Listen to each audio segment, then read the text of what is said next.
Bismillahirrahmanirrahim. Assalamualaikum warahmatullahi wabarakatuh. Alhamdulillah.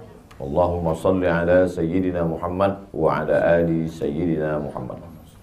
Yang sama-sama kita hormati Bapak PJ Bupati Belitung beserta jajaran, Bapak Sekda, para asatiz, guru-guru kita, Al-Mukarram, Ustadz Kemas Ali, Ustadz Kurnia, alim ulama, cerdik pandai, tokoh masyarakat, Bapak Ibu, hadirin hadirat yang tak dapat saya sebutkan satu persatu. InsyaAllah kita semua dimuliakan Allah Subhanahu wa ta'ala. Amin ya rabbal alamin.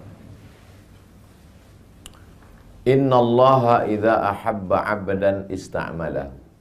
Kalau Allah suka kepada seorang hamba, maka hamba itu dipakainya, digunakannya. Kita kalau suka sama baju itu kita pakai, kita gunakan. Suka kita sama cincin itu kita pakai. Kalau Allah suka sama hamba itu dipakainya untuk menolong agamanya.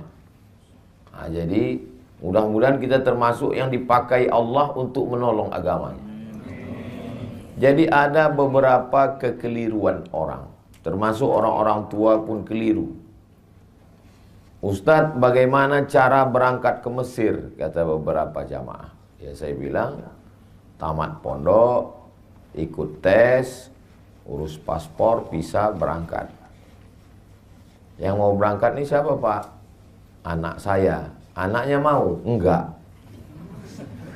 Kalau gitu bapak aja yang berangkat. Jadi banyak orang tua menganggap menolong agama ini mesti jadi ustadz tamat Al-Azhar Mesir. Padahal kalau anaknya tidak punya kemauan, dia tidak akan pulang menolong agama. Justru pulang itu dia tidak jadi Nabi Musa, dia jadi Fir'aun. Kalau tak percaya sama saya, tanya sama Ustadz Iskandar. Jadi pakailah apapun yang sudah ditempatkan Allah kita di dunia ini, pakai dia untuk menolong agama Allah. Buktinya tadi malam acara besar bisa terwujud, itu bukan karena Ustaz Abdul Somad, tapi karena orang-orang yang dipakai Allah dengan jabatannya masing-masing. Nah, jadi disitulah nampak hebatnya kalau kita berjamaah bersama-sama. Jadi saya sudah berjanji lama dengan saya, Ustadz Kemas Ali, Habib Mahdi, dengan Pak, saya selalu lupa nama Pak Gubernur 2017-2022, Pak Rizaldi. Kami berjanji di tepi pantai, di tepi atas hotel melihat ke bawah laut, nanti kita sama Habib Mahdi. Ya, tapi kalau tidak bersama-sama kita tak terwujud. Maka dalam ayat yang saya baca di rakaat pertama tadi, wa'tasimu bihablillahi jami'an, bersama-samalah kamu dalam agama Allah ini jami'an. Tapi di ujungnya tidak koma, sebelum wakaf ada koma, belum titik. Wala tafarraqu, jangan berpecah belah. Kenapa? Karena bersatu dalam acara itu susah, menyatukan orang itu susah. Tapi yang lebih susah lagi adalah setelah bersatu tetap menjaga persatuan. Nah, itu lebih susah. Karena ada gesekan-gesekan. Pepatah orang Melayu mengatakan telur ayam disangka lagi bersentuh. Apalagi hati manusia. Hati manusia itu bergeser. Makanya saya seringkali mengatakan alat telekomunikasi sekarang canggih. Tapi justru alat itulah yang merusak hati kita. Berapa banyak persaudaraan kita rusak gara-gara grup WhatsApp. Kenapa? Karena kata-kata itu tidak ada intonasinya. Entah dia mengamuk, entah dia memuji, kita tak tahu. Kata-kata itu tidak bisa membedakan teks dengan konteks. Jadi kalau kita tulis satu kata, setiap orang punya interpretasi yang berbeda dengan kata itu. Berapa banyak orang di grup itu sepertinya garang harimau yang akan menerkam. Pas kita jumpa macam kucing kena hujan. Jadi memang menyatukan manusia ini berbeda. Di mana kita bisa ketemu? kita bertemu pada satu titik. Titiknya namanya mukhlishina lahuddin. Ikhlas. Kalau semuanya karena Allah, maka tidak akan lelah. Lelahku lillah. Boleh untuk ditulis untuk baju kaos. Tapi jangan dibawa sholat tarawih. Jadi tengok orang di belakang senyum dia. Kalau kita sudah disatukan Allah dalam agama ini, maka dengan segalanya, Pak PJ dengan kekuasaannya, Ustadz dengan ilmunya, ada hamba Allah yang dulu pernah mengurus grup band jadi mengurus Ustadz. Tak boleh sebut nama, menjaga kode etik. Itu kan mirip-mirip semua. Ngurus pentas, ngurus sound, ngurus pengawalan, ngurus ketertiban penonton. Bedanya yang dulu penonton sekarang disebut jamaah. Yang dulu yang tampil itu membawakan lagu-lagu setan, sekarang membawakan sholawat, tausiah. Itu aja, tapi entertainnya sama. Ilmunya itulah yang dibawa menolong agama ini. Jadi kalau ada orang-orang yang dulu punya kemampuan show, entertain, lalu kemudian setelah dia taubat ditinggalkannya semua. Dulu abang bisa ngurus-ngurus acara nih. Itu dunia jahiliyah udah saya tinggalkan Pak Ustaz. Oh tidak ditinggalkan. Makanya kata Nabi, khiyarukum fil jahiliyah, khiyarukum fil Islam. Kalau dulu di zaman jahiliyahnya dia adalah orang terjahat, maka setelah dia masuk Islam, dia berubah jadi orang baik, tapi dunia itu tak dia tinggalkan. Contoh, Khalid bin Walid. Ketika perang Uhud, Khalid bin Walid lah yang menyerang Nabi di Bukit Uhud itu. Ini Bukit Jabal Rumat, Bukit Pemanah. Kata Nabi, ku tinggalkan 70 pemanah di atas, aku turun ke bawah. Nanti kalau kalian lihat saya menang, kalian jangan turun. Kalau kalian lihat saya kalah, kalian pun jangan turun. Kalian konsen di atas. Saya setelah pakai cincin satam ini mau begini aja tangan saya.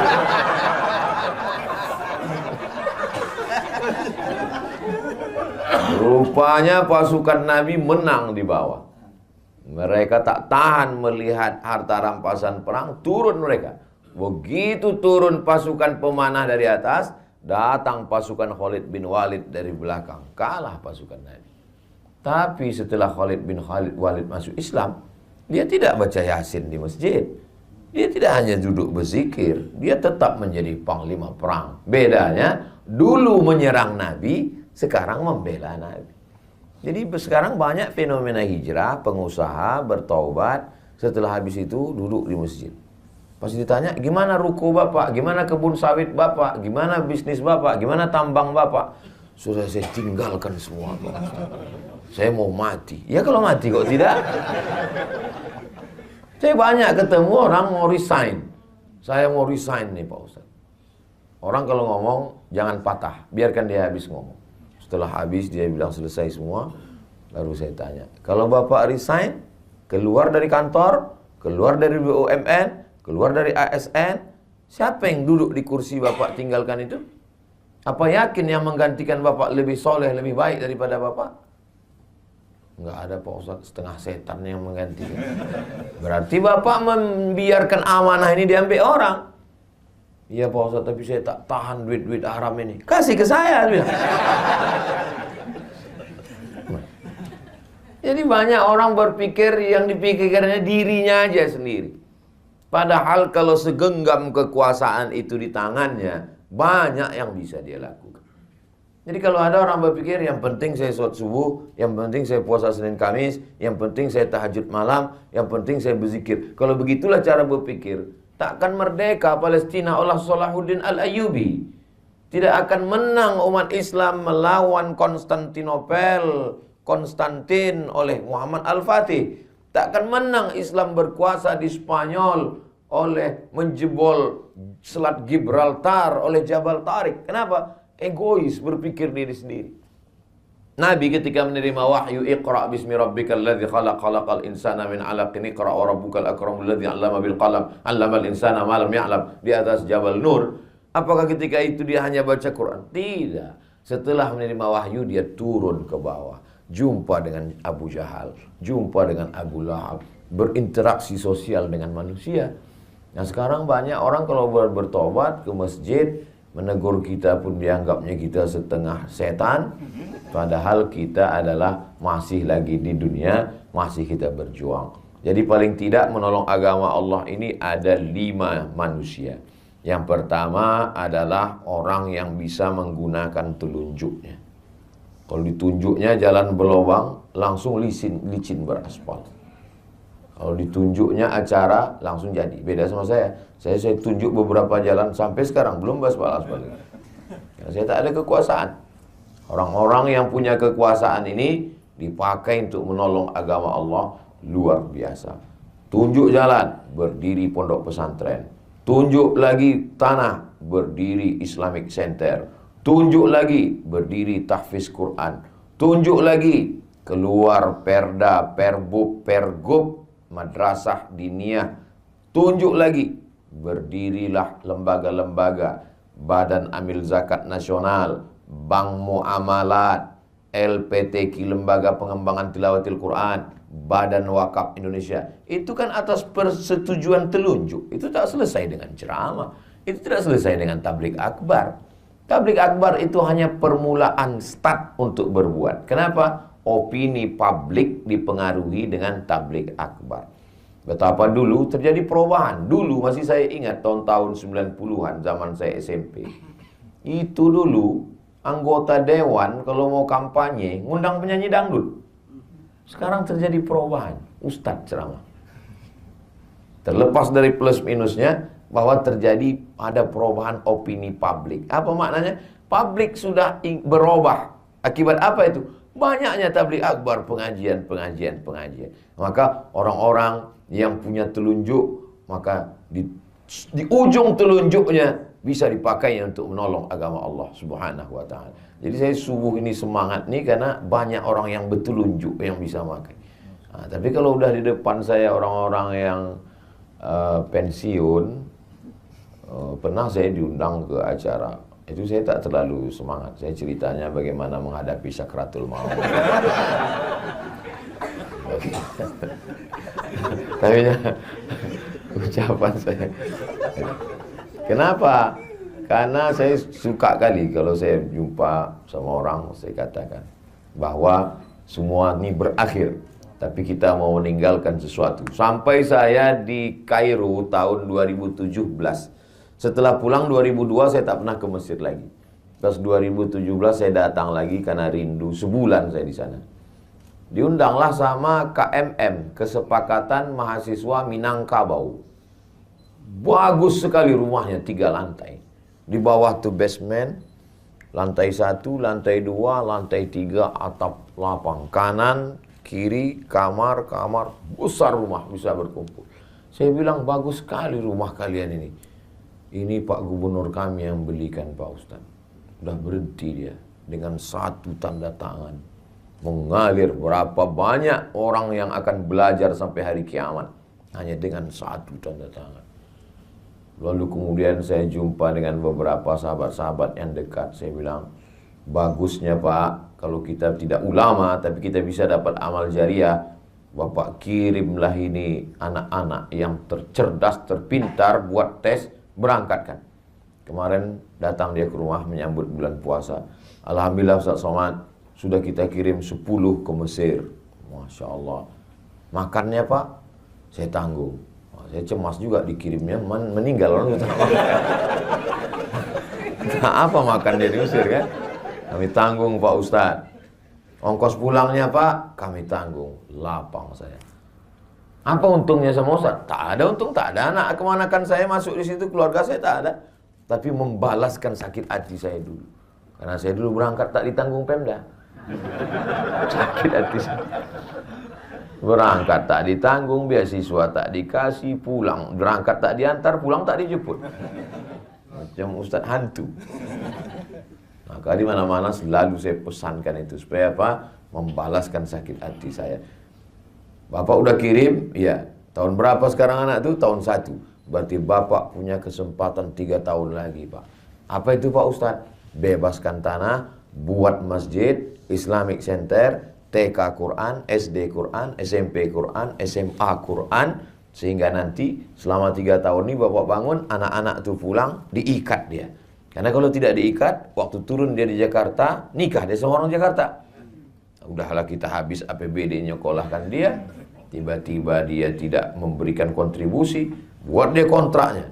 Ya betul Pak Ustadz, jadi 3 tahun ini kita buat. Iya, itu pun juga membalaskan sakit hati saya. Karena dulu waktu saya pulang tak tahu mau jadi apa. Nah, jadi luar biasa. Alhamdulillah para asatiz adik-adik kelas saya, ini adik-adik kelas saya, Pak Kabak Kesra 2003 berangkat, saya 2002 sudah pulang. Jadi banyak orang menduga saya ini masih muda, padahal saya ini udah tua. Ustadz Iskandar 2011 dia baru berangkat, pulang 2011. Saya 2002, berarti beda 11 tahun. 2011 beda 9 tahun. Tua juga saya sudah. Artinya bahwa ada sesuatu yang kita lakukan. Lalu kemudian kalau telunjuk orang yang punya kekuasaan, lalu kemudian ada yang selalu diletakkan perhiasan. Itulah dia, selalu perhiasan itu diletakkan di jari manis. Ini anak muda. Anak-anak muda ini mesti kita kelola. Jadi tadi malam itu, kenapa Ustaz Somad kalau tausiah itu, kalau subuh biasanya di masjid atau di ruang tertutup. Tapi kalau malam itu kita memang pilih tablik akbar. Itu sebenarnya kita untuk menggarap anak muda. Karena ada beberapa anak muda dia belum mau ke masjid, dia mau dengar di pinggir-pinggir tanah lapang. Dia masih trauma ke masjid ini. Ke masjid pertama sendal hilang.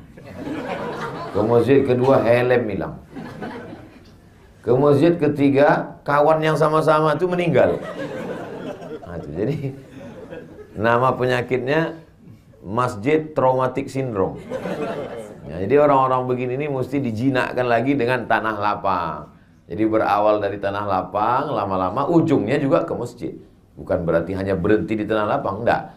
Jadi yang tadi malam itu kita tidak euforia sesaat, kita ikut bahagia, kita ikut senang. Tapi puncaknya adalah bagaimana masjid-masjid kita. Jadi harus ada terus berkesinambungan. Ibarat macam menangkap ikan. Jadi saya sudah menghalau ikan ini dari sini. Ada ustadz di sana yang menunggu.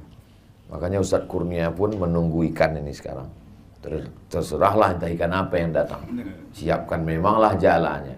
Entah ikan paus, entah ikan hiu, entah ikan lumba-lumba. Asal jangan ikan piranha aja lah. Artinya apa?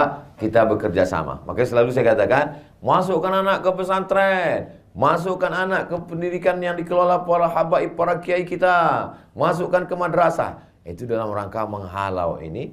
Baru setelah itu nanti mereka akan bertanya, di mana kami daftarkan anak kami Pak Ustadz? Bermunculan iklan, daftarkan anak Anda segera, hubungi nomor kontak berikut ini. Ingat, kuota terbatas. Nanti beberapa hari lagi keluarlah iklannya itu. Itu dalam rangka apa? Karena pemuda ini kalau tidak kita garap, digarap aliran sekuler, komunis, ateis, agnostik, liberal, macam-macam di medsos itu. Tadi waktu habis sahur tadi, saya baru aja mengirim web yang diisi oleh orang-orang ateis. Jadi isinya itu ngejek agama aja. Sampai yang di atas itu ditulisnya, kalau memang Tuhan itu ada, kenapa dia menegur saya melalui mulut kamu? Itu kan memandang. Tapi dia pakai fake account semua. Nah, itu saya kirimkan ke kawan-kawan supaya jangan terlalu sibuk berkelahi antara sesama kita, sementara ini kita diamkan. Nah, ini saya artinya anak muda ini mesti kita garap. Lalu kemudian ada telunjuk yang punya kekuasaan, ada anak muda di tengah ini, inilah dia ulama. Ulama selalu di tengah, selalu menengahi, selalu membersamai. Tak miring ke kanan, tak miring ke kiri, selalu bersama, mengayomi, melindungi, tempat bertanya, fas'alu ahla dzikri in kuntum la ta'lamun. Tapi tidak mesti kita. Ustadz, itu kemarin yang jadi ketua pengurus masjid adalah fulan. Oh, sahabat saya, kawan saya, adik kelas saya, senior saya, kakak kelas saya. Bersama-sama kita.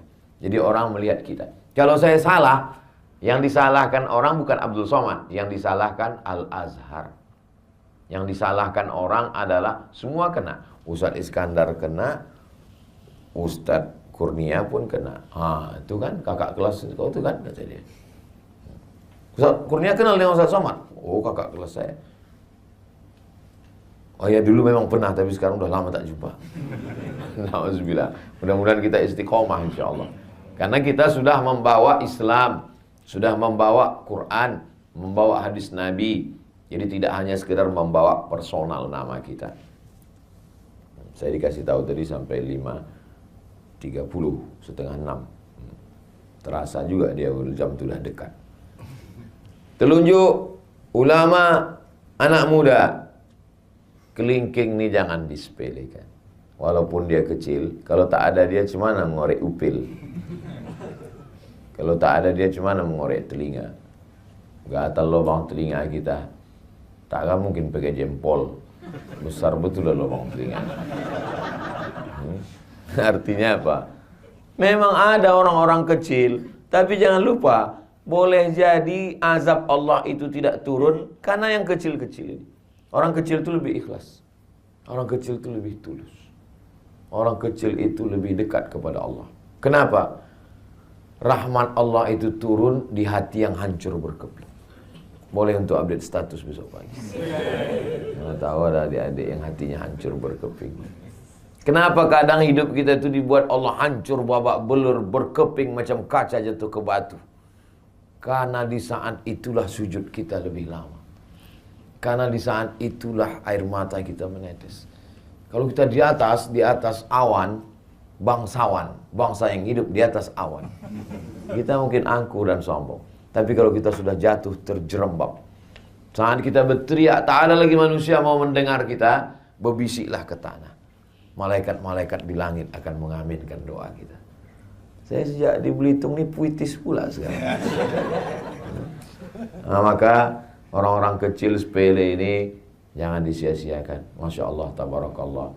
Kemarin Ustadz kita berbuka bersama 16.000 porsi. Terbayanglah itu berapa duit. Dari mana itu datang? Bahkan sampai ada LSM yang mempertanyakan ini datang dari mana.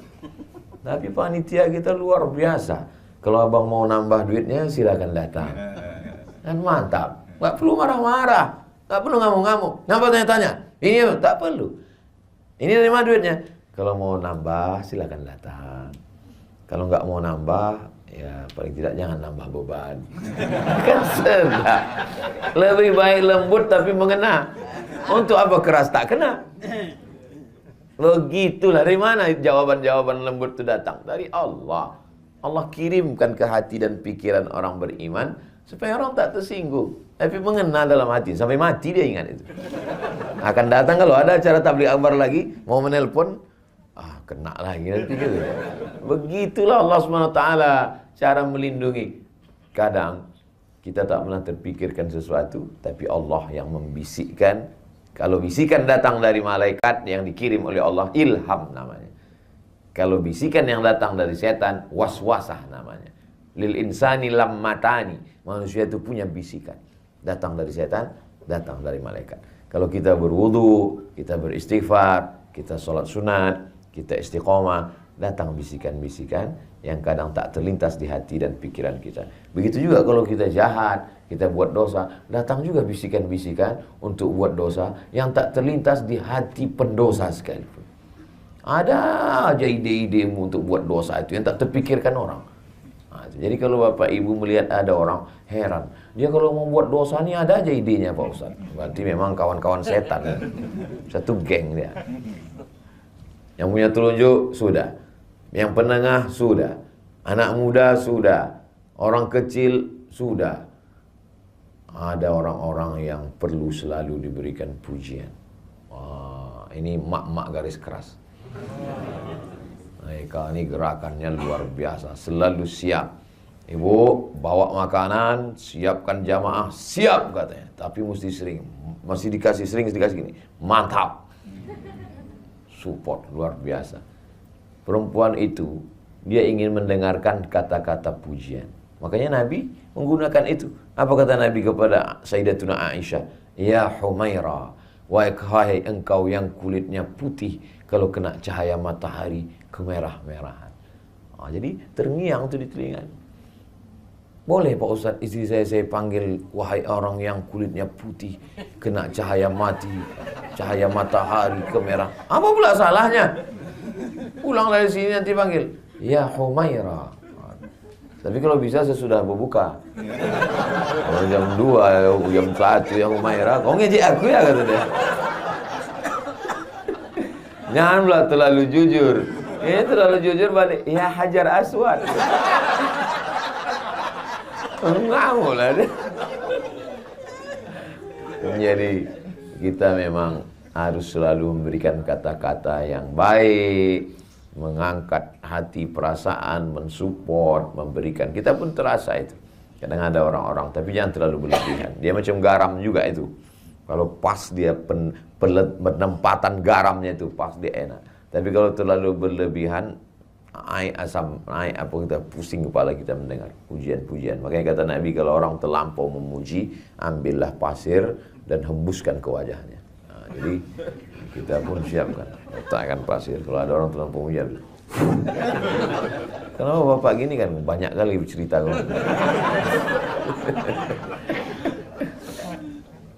Saya mohon maaf, duduk di atas ini bukan kemauan saya. Ustadz Kurnia yang ngasih kursi. Begitulah sibuknya kemarin orang mencari kursi. Saya dikasih pula kursi. Nah, kenapa saya dudukkan di sini? Biar sejajar sama kamera. Nah, ini saya jelaskan supaya jangan ada dusta di antara kita. Nah, setelah pertemuan ini kita tidak berpisah. Karena kita akan selalu bersama dalam doa. Tak putus doa saya untuk Pak PJ beserta Ibu, Pak Ezaldi beserta Ibu, untuk Pak Sekda beserta Ibu, untuk seluruh Belitung saudara-saudara saya dalam La ilaha illallah Muhammad Rasulullah SAW. Mudah-mudahan Allah menjaga bapak-bapak Ibu semua. Allah menjaga Belitung, Allah menjaga saudara-saudara kita sebangsa setanah air, dijadikan Allah negeri ini baldatun thayyibatun wa rabbun ghafur. Keluarga kita sakinah, mawaddah, warahmah, anak-anak kita soleh dan solihah. Istiqomah kita sampai mati dalam la ilaha illallah. Ala hazihi niyah, untuk niat yang baik ini. Al-Fatihah. A'udzubillahi minasyaitonir rajim. Bismillahirrahmanirrahim. Alhamdulillahi rabbil alamin. Arrahmanir rahim. Maliki yaumiddin. Iyyaka na'budu wa iyyaka nasta'in. Ihdinas siratal mustaqim. Siratal ladzina an'amta 'alaihim ghairil maghdubi 'alaihim waladdallin. Amin. Allahumma inna nas'aluka salamatan fid din. Selamatkan kami dalam agama kami, dalam akidah Ahlussunnah wal Jamaah. Jangan sampai anak cucu kami murtad, na'udzubillah. Jadikan mereka istiqamah dalam iman dan Islam. Wa afiatan fil jasad. Sehatkan badan kami supaya kami bisa beribadah, menolong agama. Wa ziyadatan fil ilmi. Tambahkan ilmu kami supaya benar amal kami.